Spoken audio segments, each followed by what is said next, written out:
You are Locked On Wizards, your daily Washington Wizards podcast, part of the Locked On Podcast Network. Your team every day.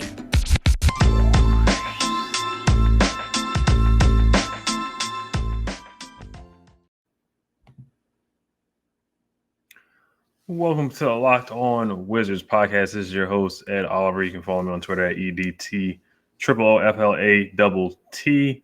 And today we have special guest Ben Mehic, former Locked On Wizards podcast host last season and Bullets Forever contributor.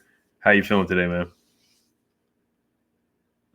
Good, Ed. Thanks for having me back. And the video element is a little, it's a new element, but I'm glad to be back. Thanks for having me on. I'm excited to talk Wizards hoops. Definitely, yeah. Thank you for having me. Thank you for coming on. I just want to make sure you guys make Locked On Wizards your first listen every day. We are free and available on all platforms. This episode is also brought to you by Truebill. Truebill is the new app that saves you money by helping you identify and stop paying for the subscriptions you don't want or need, and can even negotiate better deals or on those you want to keep. All right, so today we got some news on Rui. I'm not sure if you heard, but he has been listed as questionable for the New York Knicks game. So this is pretty big news. He is going to travel with the team to New York if they have the game. Hopefully, we have some basketball tomorrow night with all the things going on with the virus. But what's your thoughts on the Rui news, and how do you see him fitting into the rotation when he does come back? Also, I'll ask you the same question with Thomas Bryant as well. Yeah, it's news, right? And any news with regards to Rui Hachimura is good news. I think this season we haven't seen him in a while. I think he's been in the facility the last few months, been dealing with some personal issues. Hasn't played all season long. This is a critical.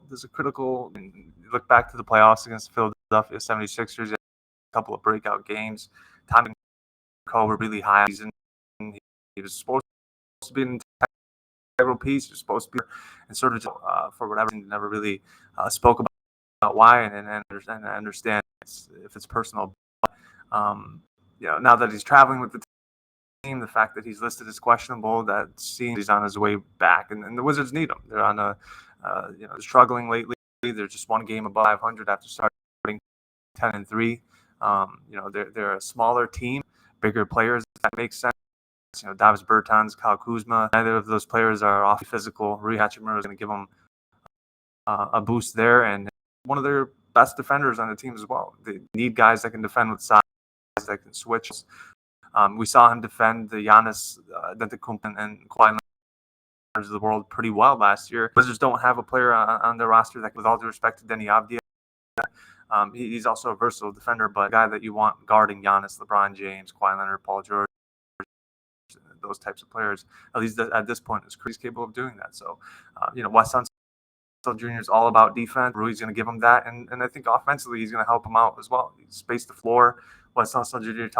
talked about him shooting the ball well in practice. That's going to help one of the worst three-point shooting teams in the league this year, and if you can give him a boost, that's a plus. So, they need depth. Rui's going to give that, and I think at some point they're going to try and enter back into the starting lineup because this team is really, really high on Rui. They look at him and they see star potential, and you just star sort of Japan and internationally, and I think they want to cultivate that in the States and has that potential. So it's an exciting time, I think, for the Wizards right now. Those are, like you mentioned, Tom, is another critical piece. Montrezl Harrell has struggled lately. He's not a forcer. The Wizards need shooting. Thomas Bryant, he's one of the best shooting bigs in the league. So they'll both of them back with open arms. So they need that right now. Like I said, one game above 500 after starting 10-3. All the reinforcements that they can get, they'll take. Yeah, definitely 100% with you. Rui, they could definitely use him, like you said, guarding Giannis and other guys, dunking on Anthony Davis. We could use his energy. He played really well down the stretch in the Sixers playoff game, and he was the number one option in Japan. So we're looking for a big year from him. Thomas Bryant could certainly help. You brought up the three-point percentage. We're bottom 5 in three-point percentage. We're bottom 5 in three-pointers attempted per game. And Thomas Bryant is one of the fives that can shoot. He's probably our only center. He is our only center that shoots threes, Gafford doesn't shoot threes. Montrezl Harrell doesn't shoot threes. So Thomas Bryant is really going to help space the floor. I think that's going to help Deni as well because Deni is, he's more of a point forward or a secondary ball handler. And that's just going to help, our spacing on the floor. So I'm excited to see both of those guys come back. Rui, 31 games in now. So I'm just hoping that he can come back as soon as possible. And, he's questionable. He will be suiting up and going through pregame warmups, but he most likely won't be playing from what I heard. He's been doing one-on-one, but he hasn't done any 5-on-5 physical contact. So I don't expect him to really play tomorrow night or really anytime next week, but we'll see. It's been an interesting thing going on with Rui. We just don't know exactly what's going on. But what were your thoughts on the 10-3 hot start, and what have you seen that has gone wrong since, or what are some reasons why you think the Wizards have lost the majority of their games since that 10-3 start?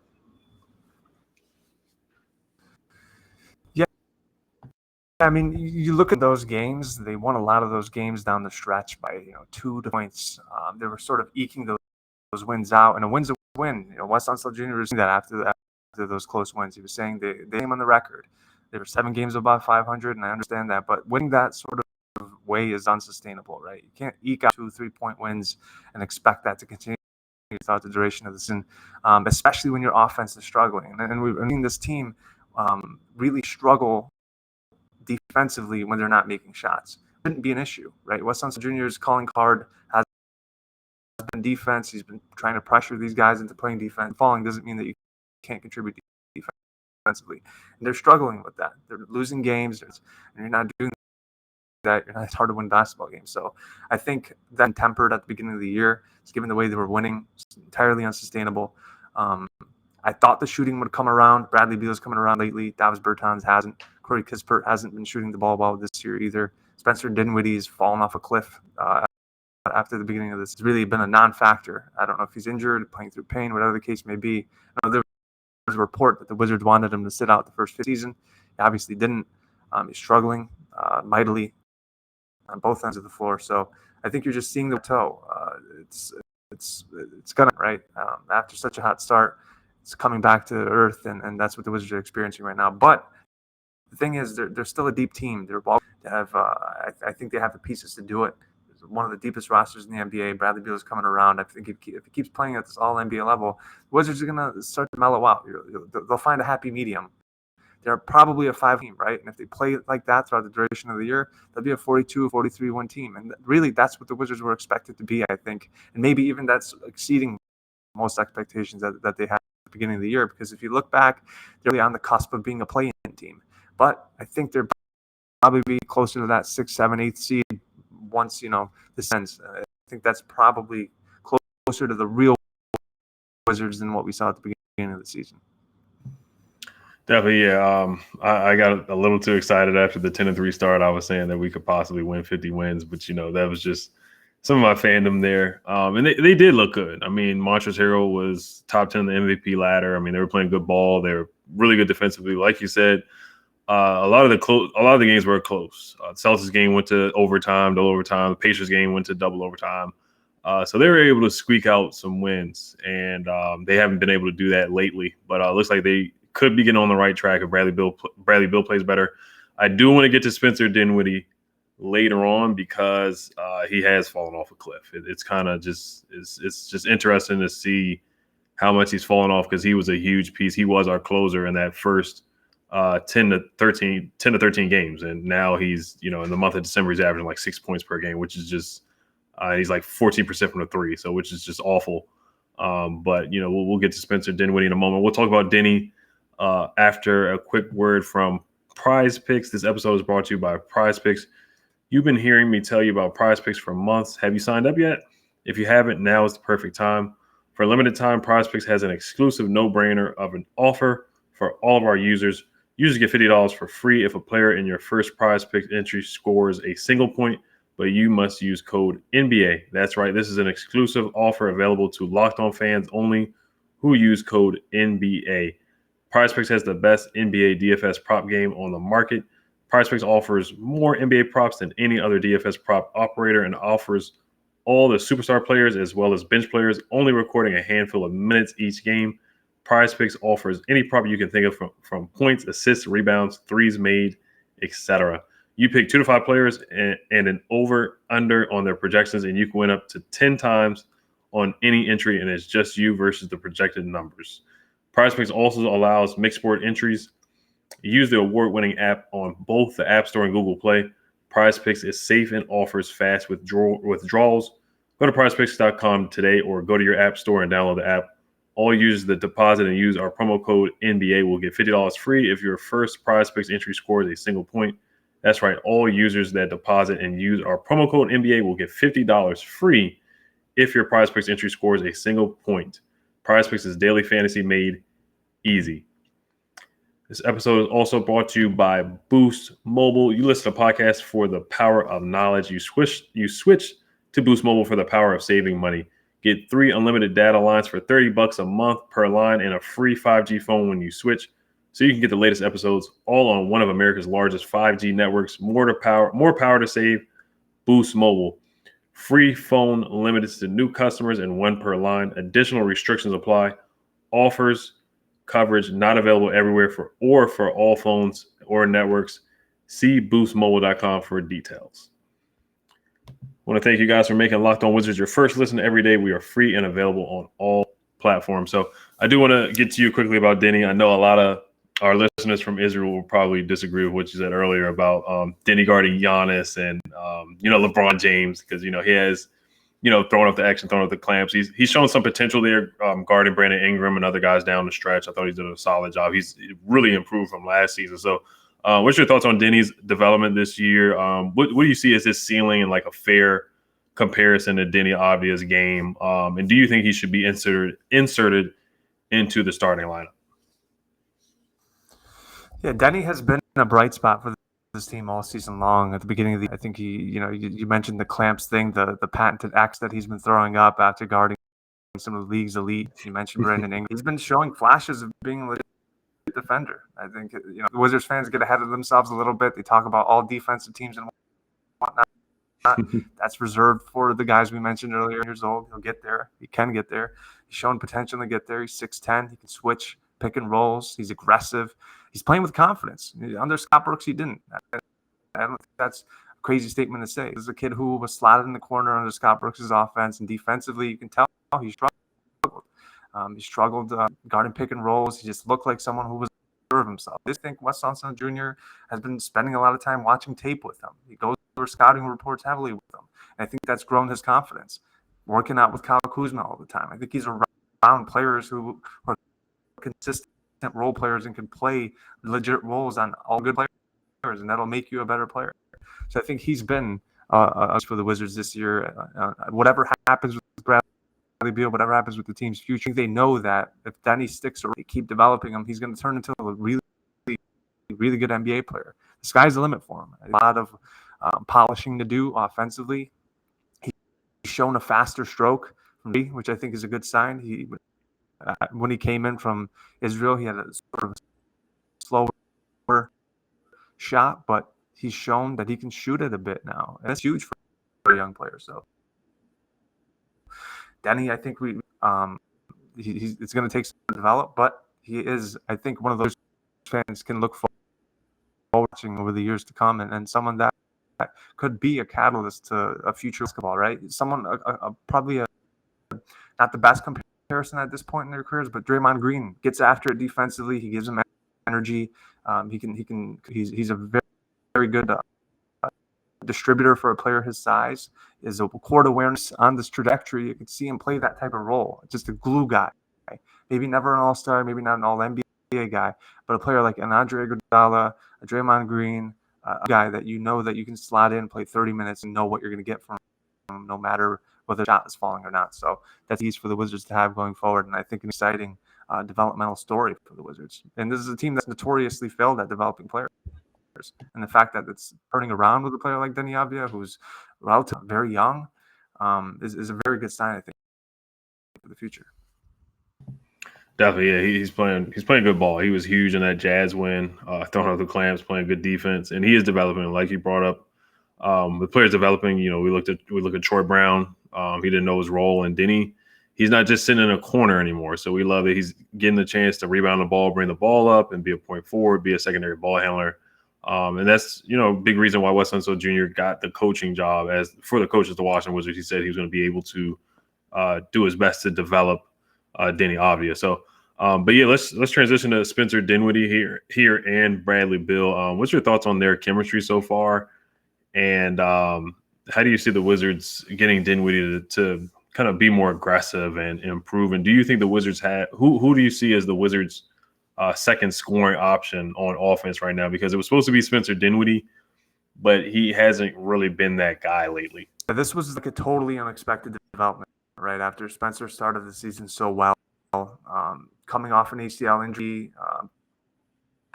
Prior to the beginning of the season, he spoke about wanting to play for the Nets. So the trajectory in terms of his injury recovery was very good, and he looked aggressive.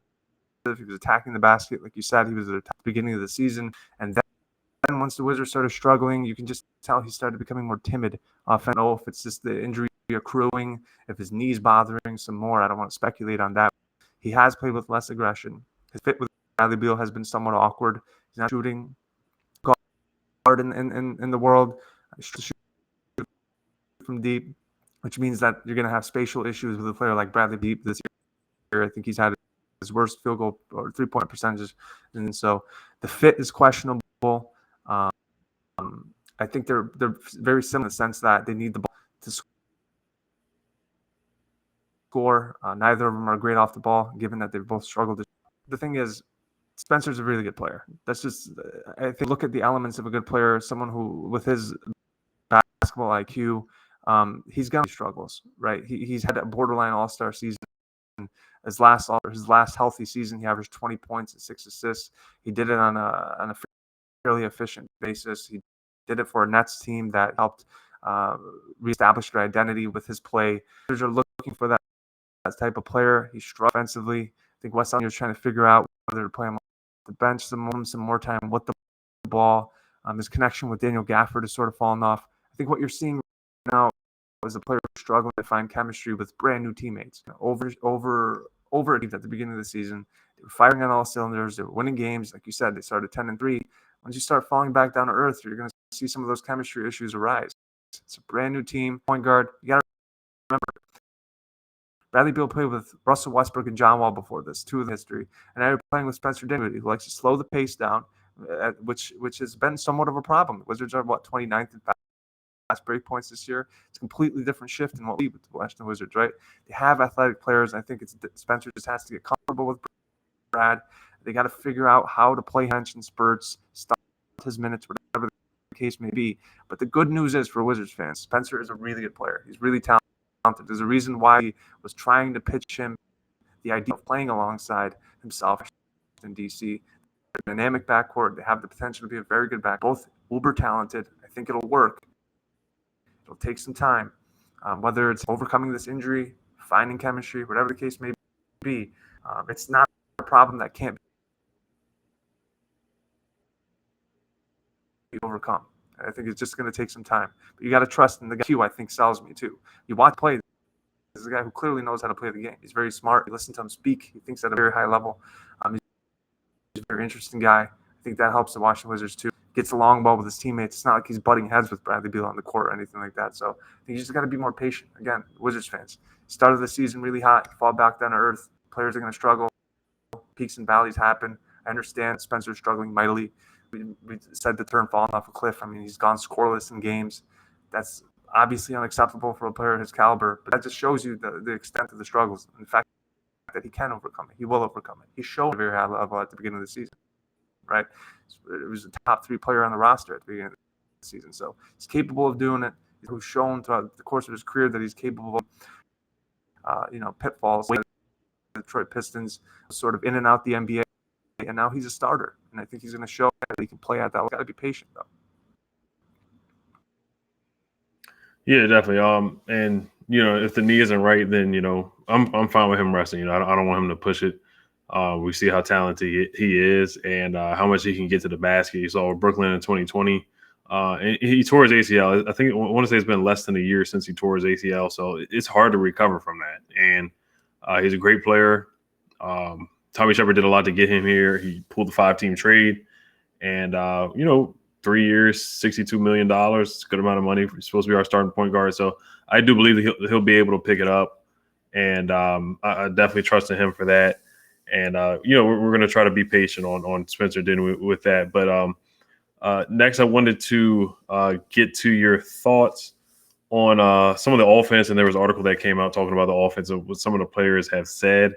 But before we do get to that, this episode is brought to you by Truebill. Truebill is the new app that helps you identify and stop paying for subscriptions you don't need, want, or simply forgot about. On average, people save up to $720 a year with Truebill because companies make subscriptions hard to cancel. Truebill makes it incredibly simple. Just link your accounts and Truebill will cancel your unwanted subscriptions in one tap. And your Truebill concierge is there when you need them to cancel unwanted subscriptions so you don't have to. Truebill has over 2 million users and helps save them over $100 million. Don't fall for subscription scams. Start canceling today at truebill.com/lockedonnba. Go right now, truebill.com/lockedonnba. It can save you thousands a year. Truebill.com/lockedonnba. All right, so there was an article by The Athletic talking about players not being happy about their offensive role. What have you thought about Wes Unseld Jr.'s offense so far? There was a comment saying that from Montrezl Harrell saying that you have to throw a squirrel a nut, talking about, getting touches in the post. And, we've seen other players like Spencer Dinwiddie talk about the offense. KCP has had comments about the offense. It has been a struggle. Like you said, the pace, fast break points, we're not getting a lot of those. We have struggled offensively. So what have you thought about those comments in the Wizards offense so far?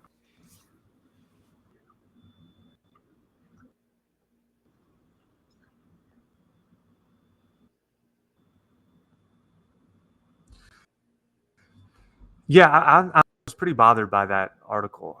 I mean, you watch the team play this season. We spoke about it earlier. The team just isn't making open shots. 20% on open 3-point shots. Spencer Dinwiddie struggling to hit open shots. Davis Bertans, the $80 million Latvian laser, shooting 20-something% per.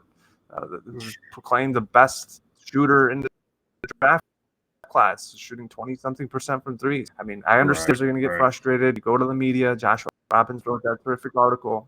However, you got to make open shots. The offense is going to stink if you're missing. It's going to deflate the team. You're not going to play defense. You get disgruntled. It happens.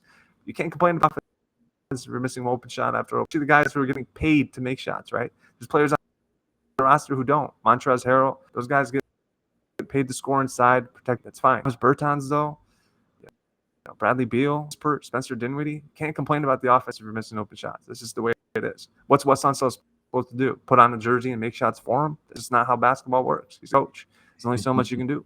So I was definitely bothered by that article, but it is what it is. I think at some point it's going to bust through. Bertans is too good of a shooter to be making 29% of his threes. Corey Kispert is too good of a shooter. Bradley Beal is too good of a shooter. It's going to happen. Meantime, you got to play defense. You can't just depend on your offense. This isn't a Scott Brooks anymore, with all due respect. This isn't a team that's just going on Bradley Beal scoring 40, 50 points to win games. Got to play defense. That's Wes Unseld Jr.'s system. Is it too complicated? I don't know. It doesn't appear to be. They're getting open shots. They're just missing them. So it's working. Goal is to get open shots. You just got to make them. Definitely, yeah. So, yeah, players are complaining about it being too complicated. I do feel like they should try to push the pace more. It looks like when Neto was out there, they're trying to push the pace there in Holiday. The Jazz game was a lot better. It was night and day with that. And, yeah, a lot of guys just have missed open shots. We're one of the worst three-point shooting teams in the game. And Kispert hasn't really shot to what we have expected. And Davis Bertans has definitely been, somewhat of a disappointment so far. He hasn't shot well from the three-point line at all. The Latvian laser getting paid 5 years for 5 years, $80 million. So he's been a huge disappointment. Bradley Beal, too. I mean, we're not going to let these guys off the hook. He's shooting about 20% from the three-point line. He's shooting a career low from the three-point line. He's turning the ball over at a high rate in the clutch as well. He's been bad. He's been, up and down in the clutch, dribbling the ball off his feet and his legs. So a lot of it's on the players, too. They just got to step up and play better and hit open shots, like you said. Before I let you go, what trades do you see the Wizards making, if any? Is there any players that you can see the Wizards trying to trade for? Or who would you target? Or what positions do you think the Wizards should try to target to help the team out? Yeah, I mean, we know Tommy Shepard is one of the most active general managers in the league. Going to try and do something. You mentioned pace. This team's been bad. I think it's jarring to go from Russell Westbrook to very slow pace. I mean, there's times where I watch them play and I'm worried that they're not going to cross the half court line in 8 seconds. They got to get into their. I think it wouldn't shock me, honestly, if they trade for a guy like Ish Smith. I think they want a player that's going to push the pace at all times. Off misses, that's going to push it. They've struggled with that, right? Off misses, they get it to Spencer, and he really sort of dribbles the ball up the floor, gets into their set, and it takes forever. But that's not how the game is played nowadays. You got to get into your sets quick. You got to push the tempo. Got to get to the free throw line, and they need players that can do that. If those guys, I think they'll probably look to maybe poke around, see if he's available. Hasn't played a year. He obviously has a connection with the roster, has a connection with Bradley Beal. Their lack of pace. I think they're 29th in fast break points this year. I think they miss a. He's a player that pushes the pace off, makes and misses. He's a quick guard. I mentioned earlier how jarring it's been from Russell Westbrook to a player like Spencer Dinwiddie. He hasn't gotten to the basket much at the free throw line, so they need a quick athletic guard into their sets early that's going to push the tempo, get easy baskets. Right? I mentioned the fact they're not making open shots, break points where you're not going to get the contested shots and get to the free throw line, get to the basket. They have, Aaron Holiday has shown a potential to do it. You mentioned Howell Neto, but I think they could use some help there. It wouldn't shock me if they call Charlotte, poke around, see if Ish Smith is available, and Bradley Beal. I think he can call Mark Ballestein tomorrow and say, you know what, time to go. We're one game above 500. Have to do. He's going to be an unrestricted free agent. Losing a player like insane to get nothing in return for him would be GM practice. And Tommy Shepard has shown he would never let that happen. Do I think that's going to happen? I don't. I don't think he's going to go anywhere anytime soon. But that's something to watch. Line that's constantly developing DC. Jeremy Grant's name has always been in the trade rumors, and he obviously has personal connections to it. I know the Wizards love him too. Right now, it depends on the trajectory. If they're still hovering above 500 and they think Jeremy Grant can get him over that hump to really compete again, that's a player that I can see the Wizards targeting. And it would take trader that they really like, trading a player like Rui Hachimura or Deni Avdija. I don't know if that's what the Wizards would want to do, but if it could convince a player, if it could convince Tommy Shepard that, hey, we're maybe a piece or two away from actually contending, then that's a trade that they can make. But this is a team that's shown that they're capable of weird, quirky things around the edges that end up making differences, right? Nobody expected Daniel Gafford to be the rim protector in the NBA this year.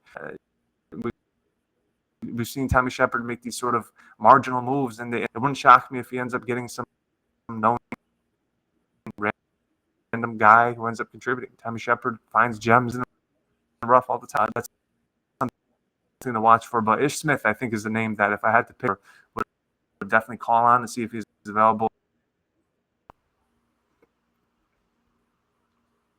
Yeah, Ish would be fun. It would be fun to have an Ish reunion in DC. I know he's barely getting playing time with the Hornets right now. Of course, some of the Pacers guys, DeMontis Sabonis, Miles Turner. Those are some guys to look out for. Jeremy Grant was rumored last season. I would think about possibly Buddy Hield because he can shoot the ball. I know the Kings are shopping him around, so that's somebody to think about too. But yeah, it's going to be intriguing, and it's interesting you brought up Bradley Beal too. We've seen on social media Wizards fans getting on Bradley Beal this year for some of the up and down play from him and the shooting percentages, and then he had the interview with Chris Haynes talking about he needs to be selfish. So it's been a lot with Bradley Beal so far. So I mean, if things don't go well before the trade deadline, then Tommy Shepard may have to think about making that move because it would be malpractice if he doesn't get some value for Bradley Beal. And then he does have the max contract coming up in the offseason, 5 years, $235 million. So it's a lot of big decisions for Tommy Shepard. So I'm intrigued to see what he does. Before I let you go, what's your keys to victory against the Knicks on Thursday if they do play that game? What's some keys to victory in a bold prediction you have for the Knicks game tomorrow night? Yeah, just have bodies out there, right? I mean, half the NBA's in COVID protocols. Rose is out. Kemba Walker just started again, even though he was banned. Thibodeau just didn't think he could hoop anymore. Whatever the could be. I mean, we don't know what the Knicks roster is going to look like. Nerlens Noel is out now. So really just have bodies, play competitive basketball. That's what Wes Unseld Jr. is telling the team. Right? Got to compete compete. You can't really do much X's and O's in the team. I know a team like the Knicks, they're hurt, they're banged up, they have dudes and so it's easy to just let your guard down and the game that you're supposed to win. The Wizards can't afford to do that anymore. They've dug them some comfort level at the beginning of the season. They gave themselves some cushion, but that cushion's gone. You got to beat teams you're supposed to beat. Knicks are one of those teams. They've struggled all season long. You let a guy like Julius Randle get cooking early. Let a guy like Kemba Walker cooking early, and you can see yourself down 10, 20 points as the Wizards have become accustomed to putting themselves in that situation early. So it's on them to really put competitive basketball at MSG right away, right? It's got to be right off the tip. Otherwise, you're going to find yourself down double digits early, and then you're crawling back and hoping for a moral victory. So just have guys out there. Keep your fingers crossed, stay healthy, and play competitive basketball, and that's the Knicks. Definitely, yeah. Just want to thank you guys for listening. Make your second listen Locked On Bets your daily one-stop shop for all your gambling needs. Locked On Bets, hosted by your boy Q, with expert analysis and insight from Lee Sterling. It's free and available on all platforms. And Ben, before you leave, is there anything that you wanted to plug? Yeah, check out Bullets Forever. We're always some awesome Wizards content. Kevin Broom is always putting out statistical analysis. It's always in-depth stuff. Ed, I appreciate you for having me on. Lockdown Wizards fans, enjoy the season, temper expectations, be realistic, and just have fun with it. It's a weird season. Lean into the discomfort, and I think you'll be good. Definitely, yeah. Appreciate you. And I just want to thank you guys for listening, and make sure you guys subscribe to Locked On Wizards on YouTube and hit the notification bell. You guys have a good one. Hail to the Wizards. Peace.